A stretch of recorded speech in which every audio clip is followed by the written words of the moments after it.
Isnom, que la paix soit.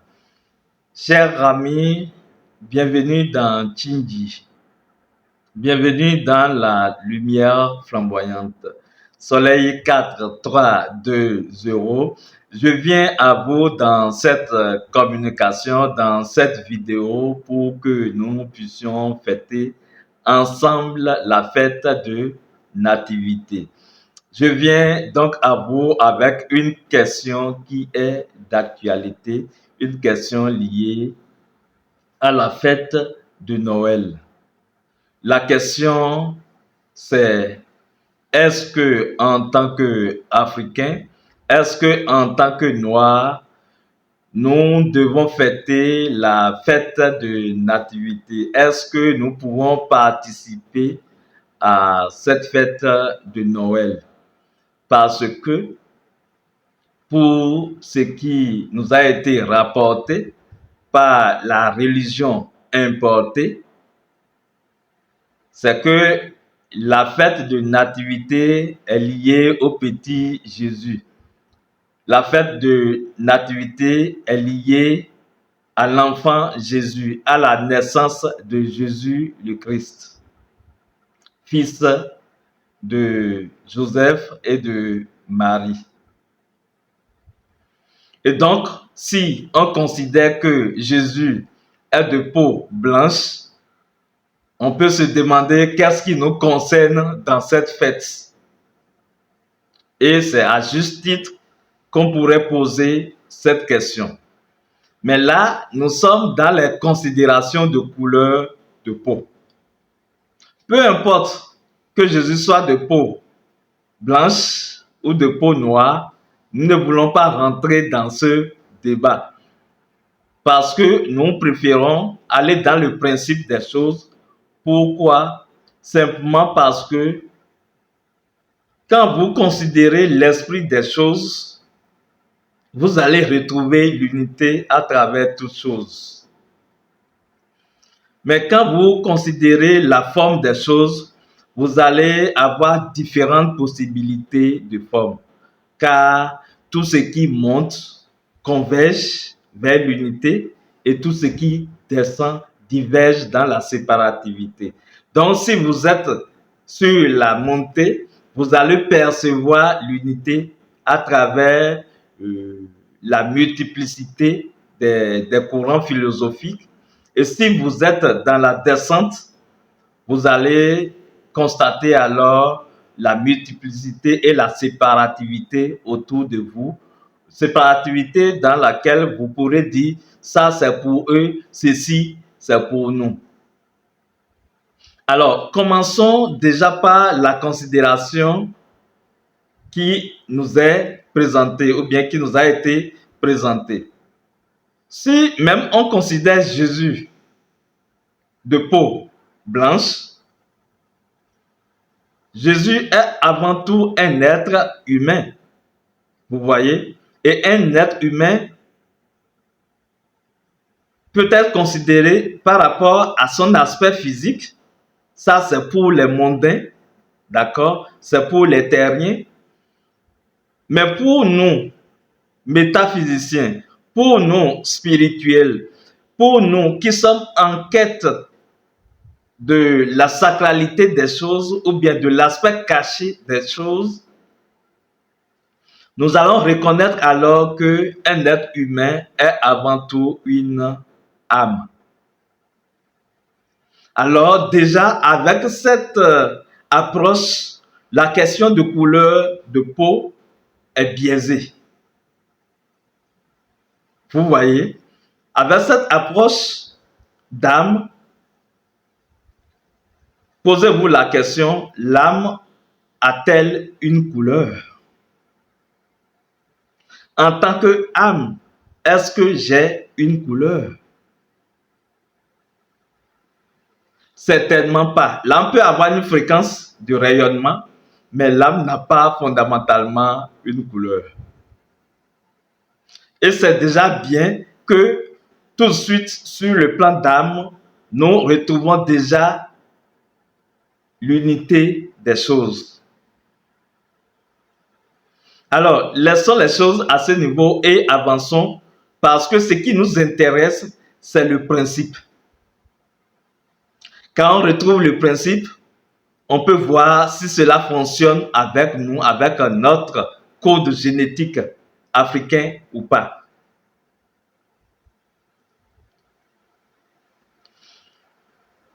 Alors, la fête de nativité est reconnue comme étant la fête de la naissance. Parce que quand on dit nativité, ça signifie naissance. Naissance de quoi? Naissance de l'enfant. L'enfant qui est un principe divin. L'enfant qui représente en fait le soleil intérieur, le Christ. Et vous êtes d'accord avec nous que quand on dit le Christ, ce n'est pas nécessairement la personne Jésus. D'accord? Le Christ, on peut dire que c'est l'esprit, c'est le principe qui s'est incarné dans la forme Jésus pour accomplir l'œuvre divine. D'ailleurs, faisons une parenthèse en disant que si nous considérons le Jésus le Christ comme étant un maître spirituel, et c'est le cas, d'accord, un grand maître spirituel, alors, si nous considérons la chose ainsi, nous pouvons déjà dire que toute l'humanité peut participer à cette fête-là. Pourquoi? Je l'explique. La naissance d'un maître spirituel est toujours une bénédiction pour sa nation, pour sa société et même pour son époque. Parce que sa présence même dans le corps physique sert d'équilibre des forces. Sa présence même dans le corps physique est un équilibre des forces puisqu'il incarne la lumière. Avant même de commencer son œuvre, vous voyez, d'ailleurs ça se dit, hein, quand vous avez un maître à côté de vous, c'est une bénédiction pour vous. On peut aller également loin et dire quand il y a un initié dans une famille, c'est une bénédiction pour le sang de cette famille. Vous voyez, un maître est une bénédiction pour sa nation. Un maître est une bénédiction pour son époque parce qu'à travers lui, il sert de couloir de transmission des énergies cosmiques. Le maître sert de couloir de diffusion de la lumière qu'il incarne. Et donc déjà ça, si nous nous considérons en tant qu'êtres spirituels, nous pouvons dire valablement, nous pouvons fêter. C'est vrai que la question suivante est comment fêter. Revenons alors, fermons cette parenthèse de maître spirituel et revenons sur le principe de la fête de nativité.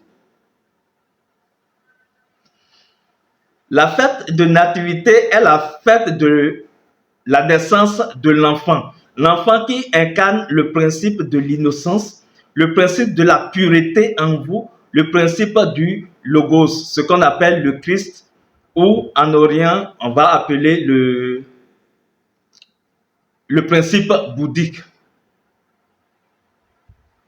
Vous voyez, dans la civilisation égyptienne de l'Égypte antique, on va l'appeler le principe d'Horus, parce que c'est Horus qui est le fils, d'accord, qui incarne toute la lumière de Ré.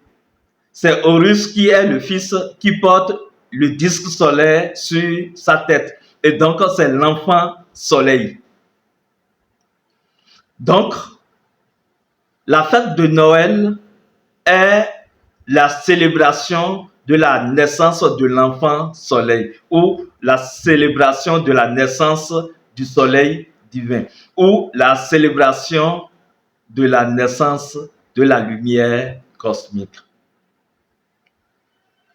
Donc, du point de vue principe, cette fête doit rappeler que l'on soit blanc, noir, métis, jaune, violet, Cette fête doit rappeler un principe divin qui doit s'incarner en nous. C'est le principe de l'innocence, c'est le principe de l'enfant, c'est le principe de rayonnement.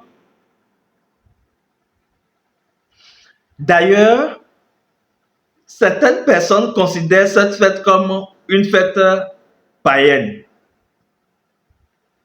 Alors, quand on dit un païen, c'est quelqu'un qui croit à de fausses divinités, d'accord, qui fait le culte des idoles. Mais en fait, c'est une expression péjorative pour désigner en fait les animistes. Parce que ce sont les religieux qui utilisent cette expression de païen pour désigner les animistes parce qu'ils ne comprennent pas ce que l'animisme et ce que l'animiste pratique. Parce que lui, en tant que religieux, il voit l'animiste vénérer des divinités ou bien travailler avec des divinités. Et lui, il considère ces divinités comme des faux dieux. Alors que pour l'animisme, ces divinités sont des couloirs de retransmission de l'unique énergie cosmique, de l'unique 1 sans second. Vous voyez un peu, donc c'est réellement une expression péjorative pour désigner l'animisme. Donc, la fête de nativité est fondamentalement une fête des animistes. Et ce n'est pas une fête qui fondamentalement est fêtée avec la naissance de Jésus, mais c'est une fête qui se fêtait bien avant, permettez la répétition, bien avant la naissance de Jésus.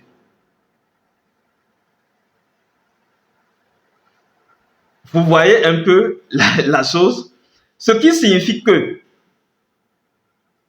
c'est une fête qui est pour les Noirs, parce que l'animisme, c'est une science universelle. Je dois dire, c'est la spiritualité universelle. Et les Africains sont dans la spiritualité universelle. Et l'Égypte antique est dans la spiritualité universelle, dans la spiritualité ancestrale. Donc, c'est la fête liée au soleil. C'est la fête liée à la lumière. Donc, valablement, on peut être africain et fêter la fête de nativité. Libérez-vous des conceptions. Ceci, ça vient de là-bas. Ça, là, ça vient d'ici. Vous vous créez des limitations et vous serez limité comme ça. Votre âme va rencontrer des limitations.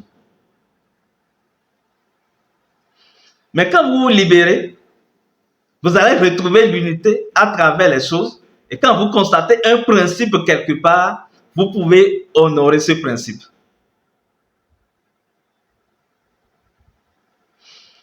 Vous voyez alors clairement que c'est la fête de la lumière. C'est la fête liée à la vie secrète. Et dans l'ancien temps, même jusqu'alors, nos anciens fêtent les saisons en Afrique. Parce que la fête de la nativité est également une fête liée aux saisons. Et donc au cycle de la nature. Et qui parle de la nature, parle de l'animisme. Parce que c'est la nature qui est la mère. C'est la nature qui est l'âme universelle. Qui a porté en son sein la lumière cosmique, qui a porté en son sein le Fils Horus, qui a porté en son sein le Christ. Donc, je vous souhaite déjà une belle fête de Noël. C'est votre fête, c'est la fête de la lumière. Et la lumière, elle est agréable. Vous allez constater que dans cette période, quand vous travaillez un peu sur vous-même, et c'est d'ailleurs ce qu'il faut faire en tant que spirituel, en tant que quelqu'un qui veut vivre réellement et non exister, vous allez constater que quand vous travaillez un peu sur vous, vous ressentez les effets des pratiques que vous faites. Quand vous travaillez avec la lumière, par exemple, vous allez ressentir réellement de la lumière beaucoup plus facilement.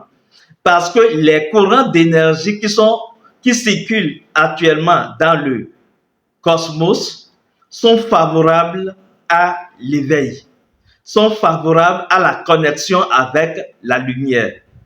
C'est d'ailleurs pour cela que nous avons décidé d'accorder à des gens l'initiation à la lumière flamboyante pour les permettre de vivre efficacement ce phénomène planétaire. Parce que c'est une certaine orientation des énergies de la Terre, d'accord, dans le sens de la lumière. On parlera alors donc également de la nouvelle Terre parce que, quoi, quand on dit Noël, ça signifie, c'est vrai, nouveau, nouveau, elle, Dieu, donc nouveau Dieu ou bien nouvelle divinité. Mais Noël, dans le langage des oiseaux, signifie également Noah. Noah qui est nouveau, mais également qui signifie la lumière de la terre. Donc, en cette période, la terre reçoit en son sein de la lumière cosmique. La terre réveille en son sein de la lumière active. Et donc, ceux qui ouvrent leur conscience peuvent bénéficier valablement de cette lumière. Vous voyez, c'est ce que signifie la fête de nativité. C'est pour cela que vous devez être conscient et fêter la nativité réellement consciemment, comprendre que c'est la fête de la lumière. Et ce n'est pas pour rien que vous constatez que les gens installent de la lumière un peu partout. Parce que ce n'est pas comme ça pour toutes les fêtes. Quand vous regardez dans les symboles, quand vous regardez dans les formes, vous allez comprendre le principe des choses. Je vous demande d'apprendre à observer les formes et vous allez réaliser en vous les principes. Quand vous observez les formes, même quand vous prenez Papa Noël, dans ces deux couleurs fondamentales, à savoir le rouge et le blanc, vous savez que la couleur rouge est la couleur liée à la terre, à la lumière de la terre, à Noah. Et c'est également une couleur de pureté. Mais c'est une couleur également forte, c'est une couleur agissante. Par contre, la couleur blanche du Père Noël est la couleur du Père céleste. C'est la couleur de la pureté en vous, c'est la couleur de l'innocence, c'est la couleur de la pureté divine. Vous voyez comment les gens traduisent des vérités universelles à travers des formes. Et ça, c'est seulement les initiés qui découvrent la chose. Et vous allez constater que le Père Noël apporte des cadeaux aux enfants. Cela signifie quoi? Le Père Noël est le symbole de la providence divine. Parce que c'est un dispensateur de biens qui vient apporter des cadeaux aux enfants méritants. Et les enfants méritants, c'est le symbole de l'innocence. C'est le symbole de la pureté. Et donc, je répète que c'est une période favorable pendant laquelle il faut travailler sur soi pour vraiment faire valoir son innocence et bénéficier alors des providences divines du Père Noël. Vous voyez les symboles?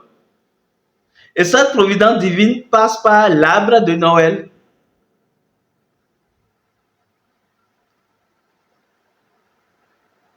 Tout est symbole. Quand vous voyez tout ce qui se fait autour de vous, il y a des symboles. Et quand vous lisez à travers ces symboles, vous allez vous émerveiller. Parce que vous n'allez plus rester dans la diversité. Et donc, vous n'allez pas décider de fêter suivant la forme. Vous n'allez pas vous saouler seulement, baiser, danser, crier. Mais vous allez avoir une vie profonde en cette période. Parce que c'est la période de la vie secrète. Quand le soleil naît, il faut prendre soin du soleil. Quand le soleil, la lumière naît en soi, il faut chouchouter la lumière. Il faut entretenir la lumière. Il faut s'émerveiller face à cette lumière. Et c'est ce que vous avez à faire pendant cette période. C'est la période de la prise de conscience de ce que vous êtes fondamentalement en tant que Christ, en tant que Horus, en tant que autorité diffusant de la lumière de votre divin Père. C'est pour ça que c'est une fête qui est liée à l'Agna Chakra. Parce que c'est le centre d'autorité, c'est le centre également de diffusion de la lumière. C'est le centre qui dit tout l'univers est lumière.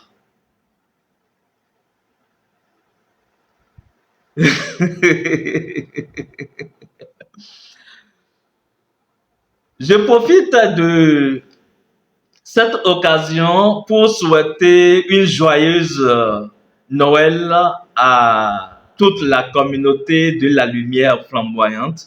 Je vous dis de célébrer la fête de la nativité, la fête de Noël, dans la présence de la lumière flamboyante, parce que c'est la fête de la lumière. Acceptez la lumière, laissez-vous envahir par la lumière et fêtez dans la lumière. Fêtez la lumière, célébrez la lumière, parce que c'est la fête de la lumière. C'est votre fête. Si vous vous reconnaissez en tant qu'être de lumière, alors cette fête vous appartient.